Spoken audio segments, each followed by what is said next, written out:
Who really owns the land?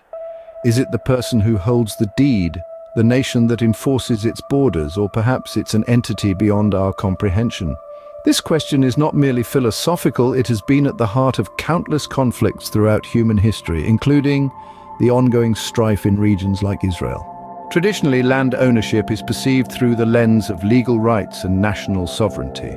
It's an idea deeply ingrained in our societies, dictating everything from international relations to local community dynamics. You buy land, you own it. A nation stakes a claim, it becomes part of their territory. But this perspective, while practical, often leads to discord and conflict, especially when multiple parties lay claim to the same piece of land. Now consider an alternative concept, that all land belongs to God. This notion, rooted in many religious beliefs, presents a radical departure from the conventional understanding of land ownership.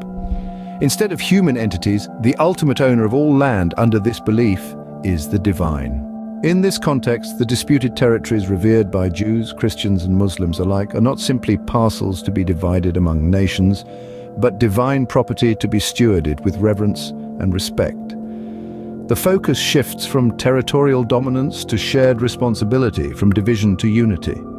However, while this concept may seem appealing, its practical application is rife with challenges. It requires a paradigm shift, a fundamental change in how we perceive our relationship with the land, our history, and each other. Deeply entrenched nationalistic sentiments, historical grievances, and socio-political realities pose significant obstacles to this change.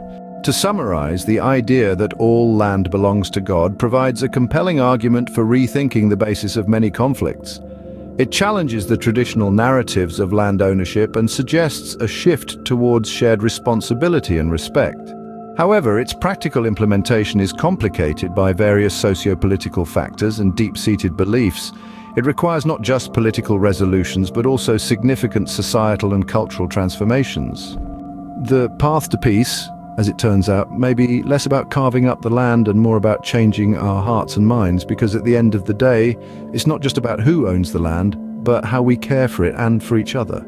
God's ultimate task for mankind presents two paths, misery or peace, good or bad. The simplicity of this choice belies its profound implications. It's not just about land ownership.